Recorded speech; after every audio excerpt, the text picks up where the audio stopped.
everyone. Welcome to the latest episode of the Dr. Quack podcast. I'm your host, Dr. Quack. And I'm the important one, Mr. Mayhem. This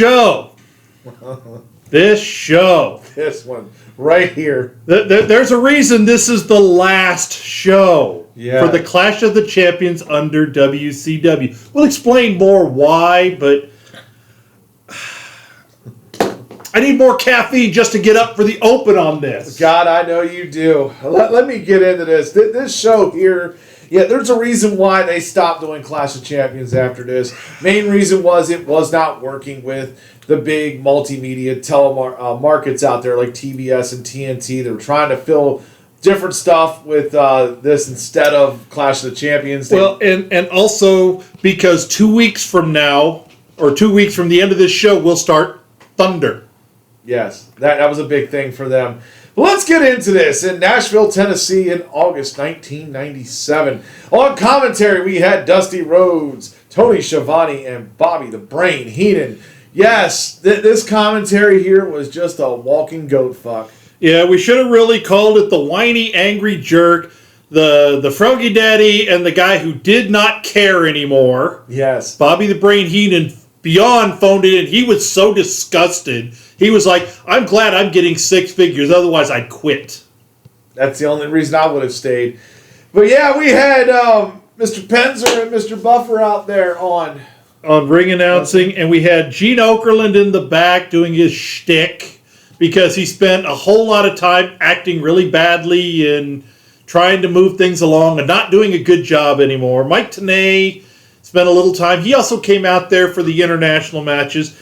And as we've said before, we actually, for those of you that have never heard it, watch this show just for this purpose only. You get to hear On the Road with Lee Marshall, where he's on the phone, you look at a picture of it, and this time he's in South Carolina, talking about what's going on in South Carolina while they're in Nashville. Back to you, Tony and Gene. Yes, this was bumbling, stumbling Clash of Champions here, no doubt. Opening match. Yes. Steve Mongo McMichaels takes on Jeff Jarrett with Queen Deborah for the WCW United States Heavyweight title. Yeah, and I'll go ahead and cover this because WCW is not very good at putting out who the referees are, so we actually know them because they're all really good, competent, quality referees. Randy Anderson, Mickey J, and Mark Curtis were the referees here. Randy Anderson did this one. Yeah. And Deborah McMichael is still married to Mongo at this time, although they are separated and about to file for divorce. But at this time, they are still married. And Jeff Jarrett, the original ring rat, going after every single thing in wrestling with a skirt, to include his current wife, Karen Angle. I gave this match 2 stars. It was not horrible. Jeff Jarrett, I'm not a fan of, but he did decent. Mongo was not horrible either, but he was very new in the wrestling business. Jeff Jarrett came in the United States champion and left without it because Mongo wins his first United States title. His only United States title. Well, okay, yeah, you're right. But he wins his first title. One of only 2 he won. Yes. And I don't understand the Eddie Guerrero run-in. I don't remember what the storyline behind that was. I really don't care either, so please don't leave that message. It was thrilling. It was okay. Not thrilling, but it was okay. 2 stars. Yeah, it was par for the course, and it pretty much set this whole show the way it was. Majority of it. Yeah, 2 stars for me, too. Yeah. Oh, God. All right, let's continue on before I fall. Yeah, before you fall asleep. But did you write down the segments, or do I have to focus on those? Oh, no. Yes, let me get into that, because this actually gets my 2-finger salute here, and I'm talking about Dinner and a Movie. Jesus. Like, I understand TBS. You had to go out there and push this product. You wanted people to watch Dinner and a Movie. It was a great thing in the 90s. Not really, but somewhat. Usually the movies were a lot better than the little segments in between. But, you had Alex Wright come on here, and it was just trash. Like, overall, I get it. It did not fit fit into a wrestling program. This was something that should have been somewhere else on TBS, not this. Yeah, as the milieu with TBS was, they pushed their other products on wrestling because they really hated wrestling with the exception of Ted Turner. Everybody else hated it. So when we did Clash of the Champions, we get Ken Osmond. They're pushing Leave It to Beaver on there. They've done some things with some of the other stuff. Well, Dinner and a Movie was actually a really good concept TBS did of they teach you how to cook as they had you watch a movie. So if you wanted to impress your girlfriend, boyfriend, whoever, you learn how to make a meal. And they did it in an entertaining way. In fact, the movie they were pushing, because it was the start of season 3 of Dinner and a Movie, was The Jerk with Steve Martin, which is a very funny movie. It is. But Alex Wright, now heel, doing his same dancing stuff, and Gene Okerlund trying to, push this along when neither one of these guys have the skills to do it anymore, or in Alex Wright's case, he never had it. But you're right. 2-finger salute, very, very appropriate, because this segment really didn't need to exist here. And just like Bobby the Brain, I'm trying to phone this in the best I can. Bobby even did a better job of it than we're trying to do, but you know what? We care because we don't want you to watch this garbage. We really suffer so you don't have to. No, next match, thank God. Raven take on Stevie Richards, no disqualification. Yeah, Mickey J did this. I actually woke up for this one. A little bit. It was hard to watch this show. It really, really was. This was not part of that. This should have been the opener. Really, it should have. No DQ match. It was Raven's rules. Raven came down because they were trying to put over the whole thing before the flock that he wasn't part of WCW. So if they're going to make him do it, they're going to do it his way. And it was a no disqualification Raven rules against Stevie Richards. This was a pretty decent match. It really was too fast, but I think some of that was more the camera angles than it was the match itself. The cuts were a little too quick, making the action move around, so it really kind of made it move too fast, but it was a really, really great match. And because of the edits, because Tony Schiavone doesn't know how to look up, he's staring right at this, here, his monitor. He's talking as fast as he acted. So we had to listen to Tony Schiavone talk like this all the time. And oh my God, it kept me awake because I didn't want to hear what Tony Schiavone had to say. But the match was really damn good. 2.5 stars. Yeah, 2.5. If you can mute this match, just watch it without the sound. The crowd was popping, but God, don't listen to Tony talk. This was bad on his part. But look, you had two guys here who later on went into the WWE because they were good talent. Really good talent. Yes. Moving along here, we had Alex Wright taking on the Ultimo Dragon for the WCW television title. Yeah, Mark Curtis refereed this match, the late great Mark Curtis. They had a really stupid segment to open this. His name is Ultimo Dragon, but Americans call him Ultimate Dragon.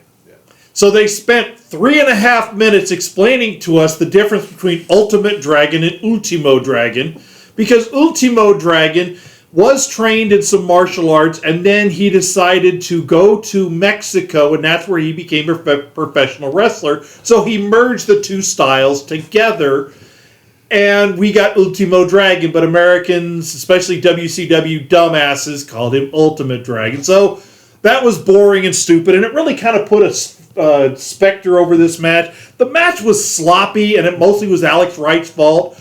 Ultimo was doing the best he could with what he had, but there's a couple times that right in the middle of getting ready to do the acai moonsault that Alex Wright started walking away. So it like I said, it really mostly was Alex Wright's fault. They didn't have a lot of chemistry. It was 2.25. Alex Wright won the TV title, yay, but it showed how good Ultimo Dragon really, really was. Yeah, I mean, I went 2.5 just because I felt like this was really Ultimo Dragon covering the majority of mistakes made. But, I mean, that's what you're supposed to do as a veteran. They always say you're able to wrestle a broomstick out there and make a 3-star match. Well, I think Ultimo Dragon did that. Yeah. I'm going to give him 2.5, but it was close. It was close to that 3 mark. Yeah, but the crowd obviously didn't care about Ultimo Dragon fighting the broomstick. They were there with their mops and they didn't want to see the broomstick. No. Chris Jericho taking on Eddie Guerrero for the WCW Cruiserweight title. I actually felt like this was probably my favorite match of the night. I gave this match 3 stars. I enjoyed this. I wanted to. You know, these guys were very familiar with each other, but this was no Sellapalooza. These guys just basically, you know, did super power moves to each other, and 5 seconds later they get up like nothing ever happened. It was very WCW Cruiserweight. There was a little bit of slop here and there. I think part of it was that the crowd, there was not a lot of energy in this crowd either. So I think that kind of hurt them a little bit. It was an underwhelming win. It was kind of, they were doing in the middle of back and forth reversals, and all of a sudden Chris Jericho didn't stop and got the win. So I see why you went 3. I went 2.5, but I couldn't go 3. I wanted to go 3 on something, and at least this match had the somewhat criteria for it. Fair. That's why Fair. I'm going 3. I'm being generous today. But yes, we had the 8-man tag match here. Psychosis, Silver King, Villano 5, and Villano 4 with Sonny Ovo, or Villano, excuse me. Juventud Guerrero, Super Callo, Hector Garza, and Liz Mark Jr. Yeah. I'm going to say this from this standpoint here. I understand the need for Lucha Libre. Yeah. Lucha Libre is very popular outside the United States, and WCW was trying to do what Vince McMahon did and bring other parts of the culture into the professional wrestling culture. Hi, Takuma Shinoku. Yeah. Evil. Yeah, see? Now, I didn't hate this match. I really, really didn't, because I can appreciate Lucha Libre. But for those of you that don't watch Lucha Libre, it's not a professional wrestling match. It's a professional dance troupe. They do a lot of really, really cool things, and it's very entertaining. But if you watch Lucha Libre shows, most matches are these matches. Tag teams, triple threat, or 6-mans, 8-man tags. You don't see a lot of one-on-one action in Lucha Libre because they do a lot of the dive setup that Americans don't do very well because they make it really obvious. Lucha Libre does a great job of hiding the dive. So it was good to watch it from that standpoint of the dives, and setting up the multi-dives was done properly. I went 2 3/4. This was my high match of the night. The only thing I really want to bring up here is Hector Garza. He is famous for other things. He passed away several years ago from kidney cancer, but he is the uncle of Humberto Carrillo and Angel Garza. So I wanted to point out that he was part of the Garza family, which Humberto Carrillo's last name is also Garza. And at least they got really good luchas out there that all did great things. I went 2 3/4. 2 3/4. Yeah, I'll go with that. I mean, 2.5, 2 3/4. I'm right in that area. Yeah, nothing over 3 on this card, really. I mean, this was Clash of the Champions. But now I'm going to move into my favorite part, the Quack Attack here. Yes. Really? Yes, really? Yes. This gets my Quack Attack where Diamond Dallas Page decides to destroy the Dinner and the Movie set. They came out and they came out and they tried to humiliate DDP, talking all that smack, and DDP showed up. By the way, dude who took the diamond cutter, that actually looked pretty decent. I was pretty impressed with it. He actually fell straight down and sold it. Yeah, they did well.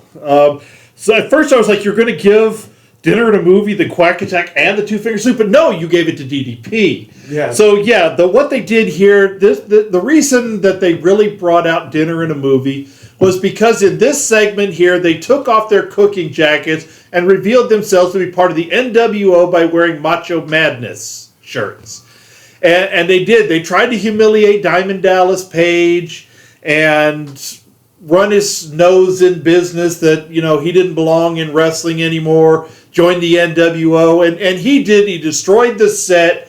He diamond cut. I didn't write his name down. He was the regular host. He wasn't the cook. He was a regular host. Yeah, dude with the glasses who kept running his mouth. But he took it well. The crowd actually got off their hands for this segment. I think they were happy that Dinner and a Movie, because it only went one more year and then it got canceled off TBS. But I can see why. It was nice. It was fun. It was a nice little breakup. This is called disdain, that we actually have to talk about this. But yes, moving along, Ric Flair, Kurt Hennig taking on Conan in 6. Yeah, go ahead. So we get NWO Conan, Arriba la...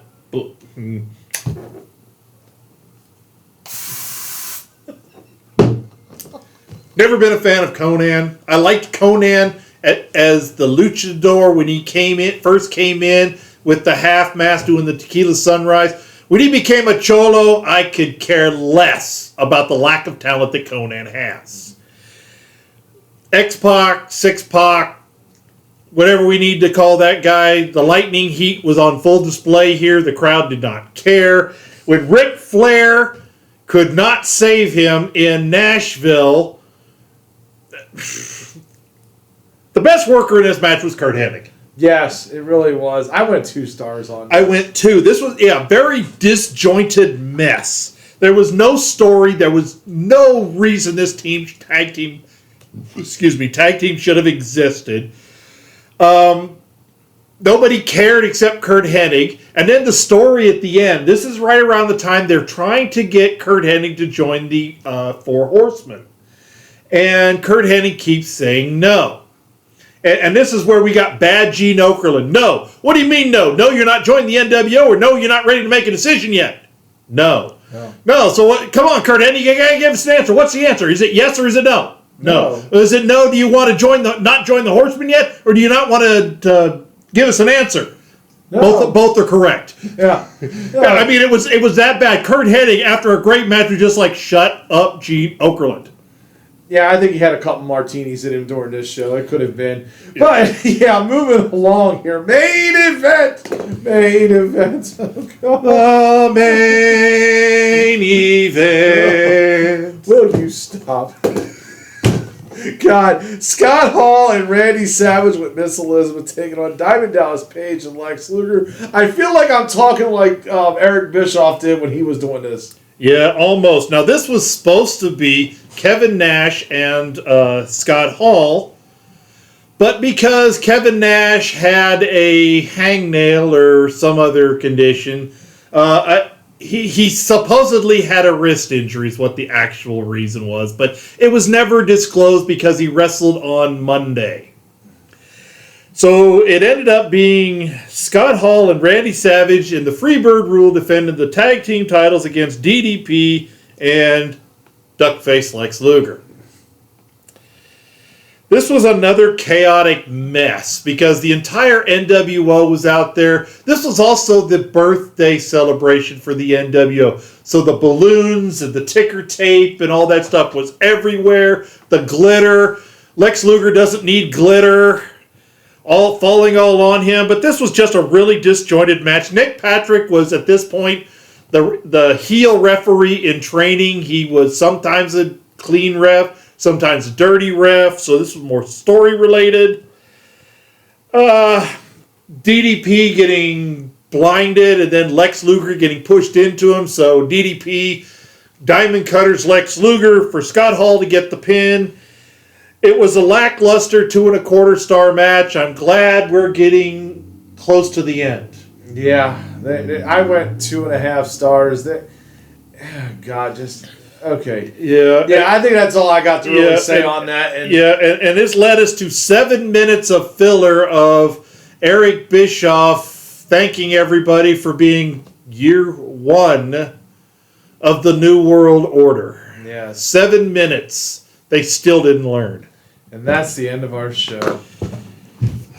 Man.